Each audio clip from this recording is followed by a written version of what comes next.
Hello everyone. आज है 31 मार्च और आज के इस क्लास में हम डिस्कस करेंगे 31 मार्च से बनने वाले करंट अफेयर के सभी इंपॉर्टेंट क्वेश्चंस। प्रीवियस क्लास में हमने देखा था कि नेपाल के 47वें नंबर के प्रधानमंत्री के रूप में शपथ ली है बालेन शाह ने।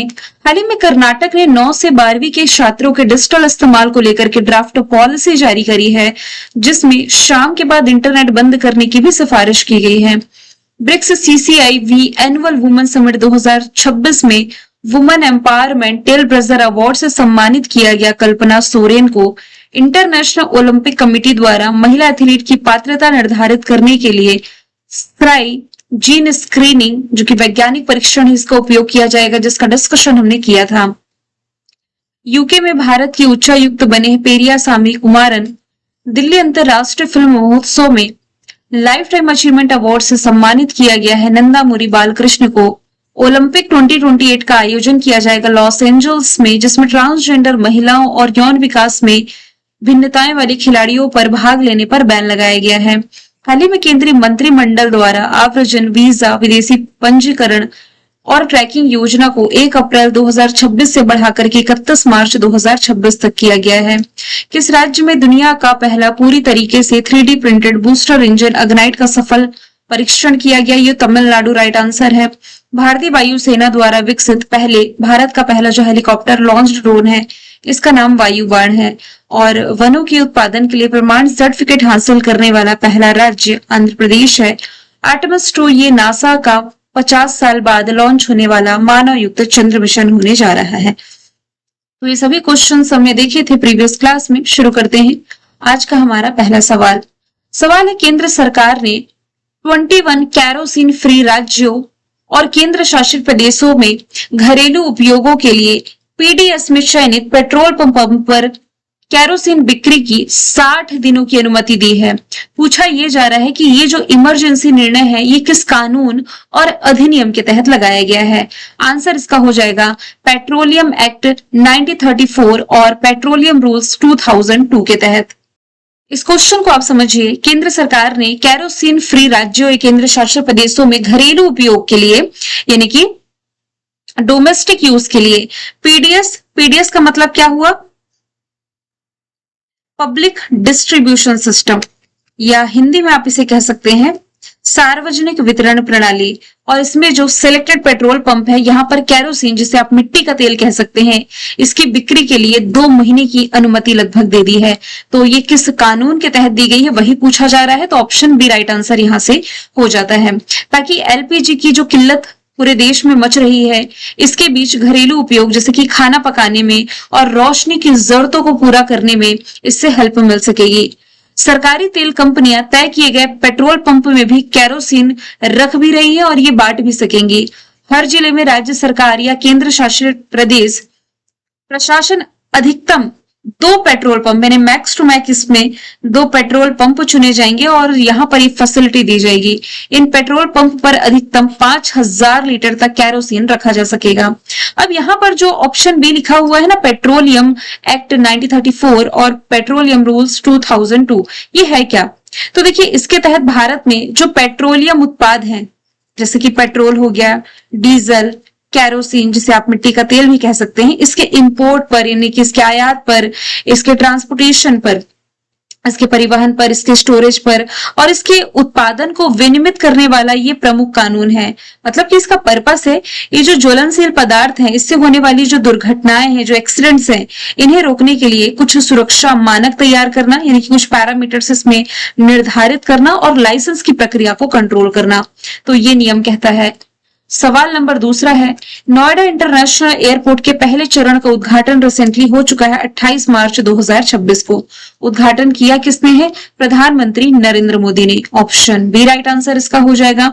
उत्तर प्रदेश के गौतम बुद्ध नगर में, जेवर में ये स्थित है, जो कि NCR में दिल्ली के इंदिरा गांधी इंटरनेशनल एयरपोर्ट के बाद दूसरा प्रमुख एयरपोर्ट है।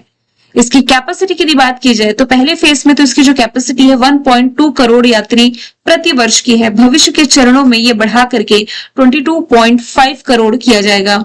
इसके निर्माण की जिम्मेदारी किसने ली है? तो वर्ष 2020 में ज्यूरिख एयरपोर्ट इंटरनेशनल AG के साथ ये समझौता हुआ था। अब आप समझिए एक और क्वेश्चन इससे मिलता जुलता, हालांकि मैंने आगे ऐड किया है, उसके माध्यम से हम देख लेते हैं कि भारत में सबसे अधिक इंटरनेशनल एयरपोर्ट वाला राज्य कौन सा है। तो यहां से आंसर आपका ऑप्शन डी है, उत्तर प्रदेश में सबसे अधिक इंटरनेशनल एयरपोर्ट हो जाएंगे। मार्च 2026 तक उत्तर प्रदेश में 5 एयरपोर्ट हैं। ये विस्तार क्षेत्र में पर्यटन, व्यापार और आर्थिक विकास को बढ़ावा देता है। उत्तर प्रदेश के बाद दूसरे नंबर पर केरला और तमिलनाडु, जहां 4 इंटरनेशनल एयरपोर्ट हैं। केरला में तिरुवनंतपुरम में है, कोच्चि में है, कोझिकोड में है, कन्नूर है। तमिलनाडु में चेन्नई, कोयम्बटूर, तिरुचिरापल्ली, मदुरई है। तीसरे नंबर पर महाराष्ट्र, जहां पर 3 इंटरनेशनल एयरपोर्ट है। वैसे उत्तर प्रदेश के एयरपोर्ट्स का नाम यहां से मैं मेंशन कर देती हूँ। चौधरी चरण सिंह के नाम पर एक एयरपोर्ट है। पूछा जाए कहां पर है, देखिए ये क्वेश्चन आपके एग्जाम में स्टैटिक जीके में पूछे जाते हैं। लखनऊ में है। फिर एक लाल बहादुर शास्त्री जी के नाम पर एक एयरपोर्ट है, लाल बहादुर शास्त्री इंटरनेशनल एयरपोर्ट। ये प्रधानमंत्री के निर्वाचन क्षेत्र वाराणसी में है।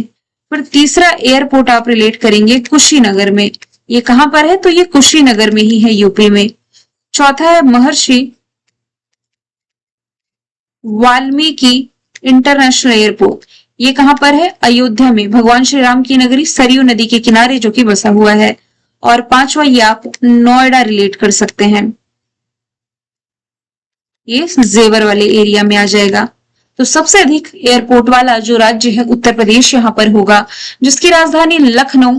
लखनऊ को यूनेस्को के द्वारा सिटी ऑफ गैस्ट्रोनॉमी में शामिल किया गया था 2025 में। मुख्यमंत्री योगी आदित्यनाथ, राज्यपाल आनंदीबेन पटेल है। नेशनल पार्क में Dudhwa, Pilibhit, Amangarh, Ranipur wild life sanctuary है। राज्य की पशु है बारहसिंगा, पक्षी है सारस। लोकसभा सीटें 80, राज्यसभा सीटों की संख्या 31 है। हाल ही में उत्तर प्रदेश के बांदा जिले में स्थित जो कालिंजर किला है, इसे GSI यानी कि जूलॉजिकल सर्वे ऑफ इंडिया द्वारा राष्ट्रीय भू विरासत स्थल घोषित किया गया है। अभी हाल ही में शकुंतला मिश्रा राष्ट्रीय पुनर्वास विश्वविद्यालय में ब्लाइंड लोगों के लिए पहला ब्रेल लाइब्रेरी खोली गई है। सभी सरकारी स्कूलों में यहाँ पर न्यूज़पेपर पढ़ना कंपलसरी किया गया है। इसके अलावा उत्तर प्रदेश में मथुरा के जरी पोशाक को GI टैग मिला। पहला वन विश्वविद्यालय गोरखपुर में बनेगा भारत का। 1 सितंबर से यहाँ नो हेलमेट नो फ्यूल सुरक्षा अभियान की शुरुआत की गई थी। AK-203 राइफल के निर्माण का प्रमुख स्थान अमेठी है। शशि प्रकाश गोयल उत्तर प्रदेश के मुख्य सचिव बने। Raphe M fibre private limited ने उत्तर प्रदेश के गौतम बुद्ध नगर में देश का सबसे बड़ा एरो इंजन परीक्षण केंद्र बनाया है। मेरठ में विश्व स्तर पर मान्यता प्राप्त पहला अश्वरोग मुक्त अपार्टमेंट स्थापित किया गया। शुभांशु शुक्ला के नाम पर यहां स्कॉलरशिप स्कीम की शुरुआत की गई। कैलाश मानसरोवर की यात्रा पर जाने वाले श्रद्धालुओं को 1 लाख रुपए देगी यूपी गवर्नमेंट। और भारत का पहला फ्लोटिंग घाट अयोध्या में बनने जा रहा है। कोलकाता नाइट राइडर्स ने अपने किस पूर्व ऑलराउंडर खिलाड़ी के सम्मान में उनकी जर्सी नंबर 12 को रिटायर कर दिया है।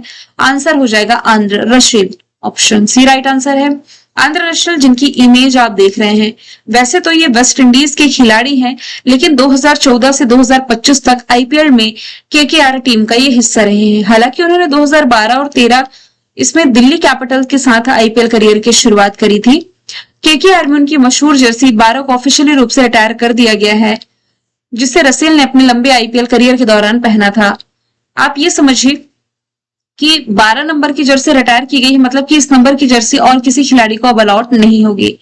IPL का आगाज हो चुका है। 2026 के IPL की शुरुआत हो चुकी है। यहाँ पर अभी तो मैच शुरुआती स्टेज में है।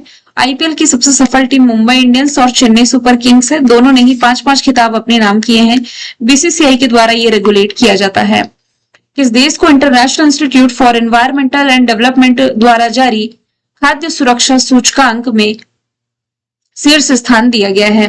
तो देखिए, दुनिया का सबसे शांत देश कहा जाने वाला जो आइसलैंड है, ये खाद्य सुरक्षा सूचकांक में 10 में से 9.26 स्कोर के साथ टॉप पर रहा है। ये सूचकांक जलवायु परिवर्तन के बीच यानी कि क्लाइमेट चेंजेस के बीच भोजन की उपलब्धता, इसकी पहुंच, उपयोग और स्थिरता के आधार पर देशों को रैंकिंग देता है। इसमें सबसे नीचे सोमालिया है। भारत की स्थिति क्या है? तो भारत को खाद्य सुरक्षा के प्रति सबसे संवेदनशील यानी कि सेंसिटिव बड़ी अर्थव्यवस्थाओं में से एक के रूप में पहचाना गया है। हालिया कुछ जारी 2026 के इंडेक्स पर यदि हम नजर डालें तो आतंकवाद सूचकांक जो रिलीज किया गया, दुनिया का सबसे प्रभावित देश जो आतंकवाद से है पाकिस्तान है, भारत 13 प्लेस पर है। खुशहाली सूचकांक में टॉप पर Finland, India 116। Henley passport index में टॉप पर सिंगापुर, इंडिया 75। करप्शन इंडेक्स में टॉप पर Denmark, India 182। Global fire power index में टॉप पर अमेरिका, भारत 4th प्लेस पर। एशिया मैन्युफैक्चरिंग इंडेक्स में टॉप पर चाइना, भारत 6th प्लेस पर। रिस्पॉन्सिबल नेशंस इंडेक्स में टॉप पर सिंगापुर, अमेरिका, माफ कीजिएगा, रिस्पॉन्सिबल नेशंस इंडेक्स में टॉप पर सिंगापुर, इंडिया 16 प्लेस पर। एशिया पावर इंडेक्स में टॉप पर अमेरिका, भारत 3rd प्लेस पर। वैश्विक डिजिटल नोमैड रिपोर्ट में भारत पर 30वां स्थान दिया गया, टॉप पर स्पेन। ग्लोबल इनोवेशन इंडेक्स में टॉप पर स्विट्जरलैंड, इंडिया 38 प्लेस पर है। किस देश में दुनिया की पहली केवल माल ढुलाई वाली बुलेट ट्रेन शुरू की गई, यानी कि ऐसी बुलेट ट्रेन जो कि केवल माल ढोने का काम करेगी, तो ये शुरुआत की गई है जापान में। ऑप्शन डी इसका राइट आंसर हो जाएगा। जापान ने दुनिया की पहली विशेष रूप से माल ढुलाई यानी कि कार्गो के लिए समर्पित बुलेट ट्रेन सुविधा की शुरुआत करी है। ईस्ट जापान रेलवे कंपनी द्वारा संचालित ये जो ट्रेन है 275 किलोमीटर पर आवर की स्पीड से माल पहुंचा सकती है, जो कि उच्च मूल्य और समय संवेदनशील वस्तुओं के लिए एक तेज और टिकाऊ ऑप्शन है, यानी कि ऐसी वस्तुएं जो कम समय में खराब हो सकती हैं, यदि ये ट्रेन इसे जल्दी पहुंचा देगी तो इसे खराब होने के चांसेस कम होंगे। यदि यहां से बात की जाए जापान की, तो जापान एशिया महाद्वीप का हिस्सा है जिसके 4 प्रमुख द्वीप हैं, होन्शु, क्यूशु, सिकोकू और हकाइडो। जापान की कैपिटल टोक्यो, करेंसी येन। पहली महिला प्रधानमंत्री शाने ताकाइची बनी। स्पेस एजेंसी का नाम जैक्सा है जिसने दुनिया का पहला लकड़ी का सैटेलाइट लिग्नोसैट प्रोब लॉन्च किया।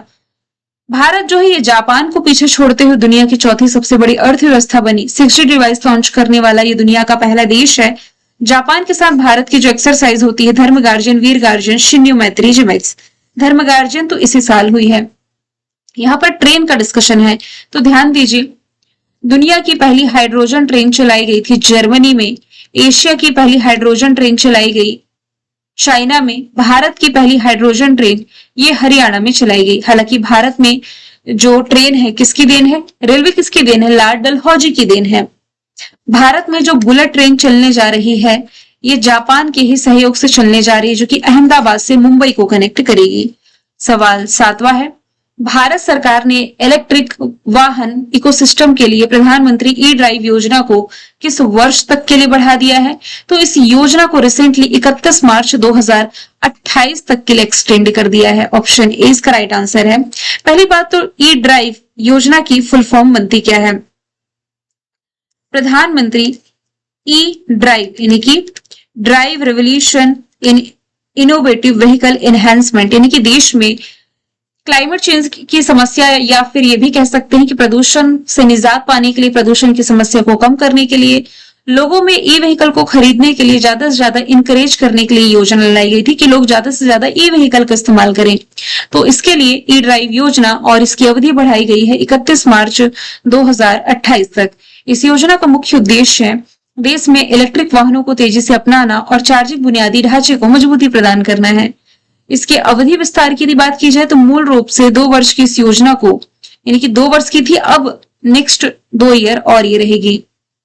इसकी समय सीमा क्या है, इलेक्ट्रिक 2 पहिया जो 2 व्हीकल्स हैं इसकी सब्सिडी 31 जुलाई 2026 तक और ई रिक्शा, ई कार्ट इन पर सब्सिडी 31 मार्च 2028 तक रहेगी। एबल पुरस्कार 2026 से सम्मानित किया गया है गेड फाल्टिंग्स को, जबकि यही अवार्ड 2025 का जीता था मशाकी कासीवारा ने। तो 2026 का एबल प्राइज के विजेता गेड फाल्टिंग्स हैं और ये माफ कीजिएगा Max Planck institute for mathematics किस देश से रिलेटेड है, जर्मनी से। यहां से इनका इंस्टीट्यूट मेंशन है। एबल प्राइज जिसे मैथ्स के क्षेत्र का नोबेल प्राइज माना जाता है, मैथ्स के क्षेत्र का सर्वोच्च सम्मान यह है जो विश्व भर में उत्कृष्ट गणितज्ञों को उनकी विशिष्ट उपलब्धियों के लिए दिया जाता है। विश्व शांति में योगदान देने के लिए प्रतिष्ठित ग्रैंड प्राइज से सम्मानित किया गया है किसे, जुपल्ली कृष्णा राव को। ऑप्शन ए राइट आंसर हो जाएगा। तेलंगाना की संस्कृति मंत्री है जुपल्ली कृष्णा राव। इन्हें हैदराबाद में आयोजित एक अंतरराष्ट्रीय बौद्ध सम्मेलन में विश्व शांति में उनके द्वारा दिए गए कंट्रीब्यूशन के लिए ग्रैंड प्राइज से सम्मानित किया गया। इसका आयोजन हैदराबाद में आयोजित अंतरराष्ट्रीय बौद्ध सम्मेलन में 22 देशों के प्रतिनिधि और भिक्षु शामिल हुए, यहाँ पर किया गया। अब देखिए, ज्ञानपीठ अवार्ड 2026 के विजेता वैरामथु हैं। स्टॉकहोम जल पुरस्कार 26 का जीता काव्य मदानी ने। सरस्वती सम्मान 2025 का राम कुमार मुखोपाध्याय ने। संगीता कलानिधि सम्मान जयंती कुमारेश को। वाइली रिसर्च हीरोज अवार्ड चंद्रकांत लहरिया। जेसी डेनियल अवार्ड श्रद्धा। अशोक चक्र अवार्ड शुभांशु शुक्ला। व्यक्तिगत कैटेगरी में नेताजी सुभाष चंद्र बोस आपदा प्रबंधन पुरस्कार जीता कर्नल सीता शोक शेल्के ने। इंदिरा गांधी शांति निरस्त्रीकरण अवार्ड ग्रासा माशेल के नाम। भारतीय रेलवे का सर्वोच्च सम्मान जीता चंदना सिन्हा ने। आर्टेमिस 2 मिशन के बारे में वैसे कल भी हमने डिस्कशन किया था। इस मिशन के माध्यम से चंद्रमा के पास पहुंचने वाली पहली महिला कौन बनने जा रही है? आंसर इसका क्रिस्टीना कोच हो जाएगा। ऑप्शन बी इसका राइट आंसर हो जाएगा।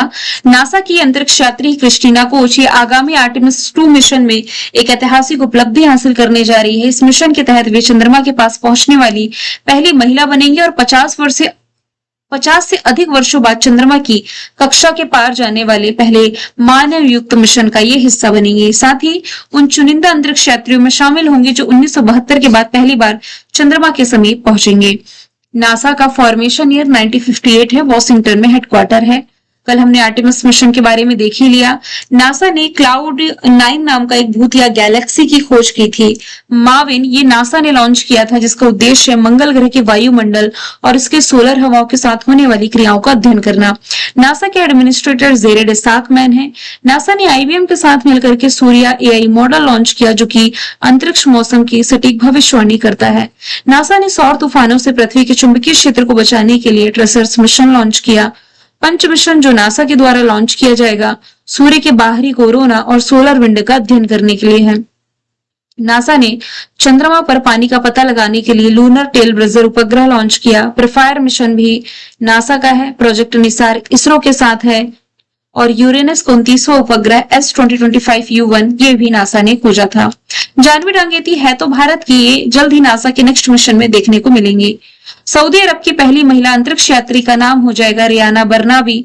बुच विल्मोर और क्रिस्टीना कोच ये दोनों ही ऐसे अंतरिक्ष यात्री हैं जिन्हें क्रू 9 मिशन के माध्यम से सुरक्षित धरती पर लाया गया था। ये 2025 में मैंने आपको करंट अफेयर में पढ़ाया था।